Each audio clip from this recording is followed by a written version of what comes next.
So your customer just purchased and they're happy. Yay! Now, how do you keep them happy? On this episode, 3 pitfalls to avoid after the home sells.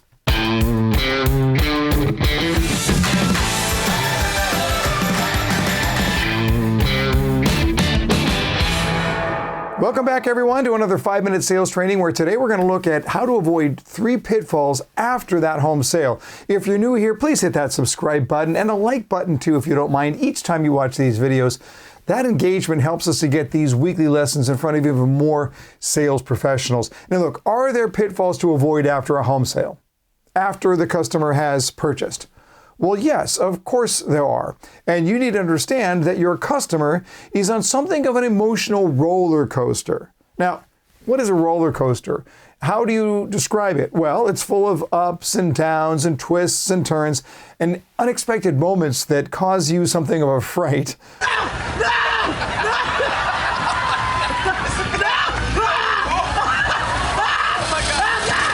And as your customer's going through the process, the fear is that sometimes they feel like they're going through that process alone. And if that happens, they start falling prey to a mental phenomenon called catastrophizing.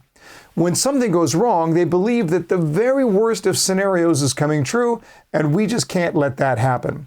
So you can look at it this way. When a customer purchases, they purchase at a time of what I call high emotional altitude. Emotional altitude describes the level of positive emotional engagement that a customer has at any point during the process. When they decide to purchase, it's because their emotional altitude is high.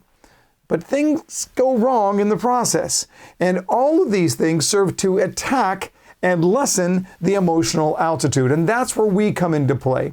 If we're not careful, there are mistakes that commonly get made that are going to derail the sales process.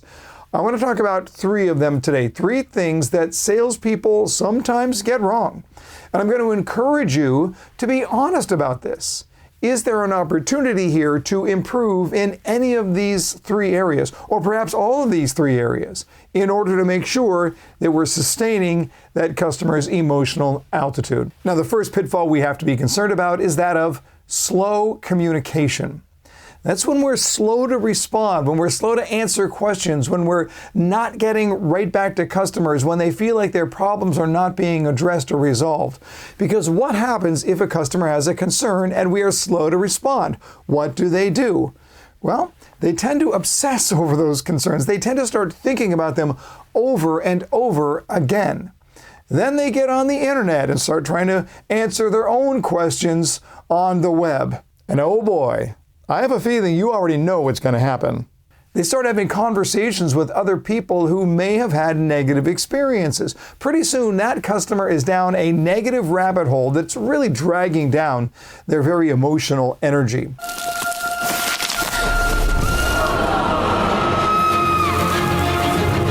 So we want to make sure that the remedy to this is to make certain that our communication is not just thorough, but that it's also fast. Speedy communication is critical. Now, the second pitfall to avoid is when we stop the sales process because a contract is signed. Oftentimes we think that once the customer has signed a purchase agreement, the sales process is now over. It is not. Absolutely not. We need to continue to provide value, to support value throughout the entire process.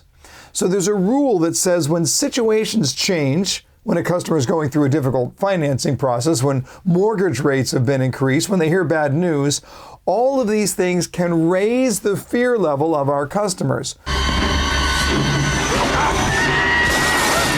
Well, we've got to prevent that. And the way to prevent that fear from skyrocketing is to make sure that we're constantly reaffirming why they were shopping for a home in the first place and why this home is the best possible solution for them. We need to keep them connected to what their future is going to look like. Because if we get them thinking long-term about how great their life is going to be, it's going to help them get over the hump of the short-term problems and issues that invariably arise with the purchase of a home.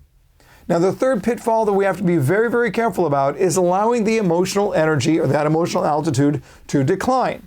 And we talked about this earlier. We talk a lot about emotional altitude during the 5-minute sales training, But that measures, as I mentioned, that amount of positive emotional energy that a customer has at any point throughout the process. But maintaining that emotional altitude is the responsibility of the sales professional. You've got to constantly challenge yourself to ask, how can I raise the customer's positive emotional energy?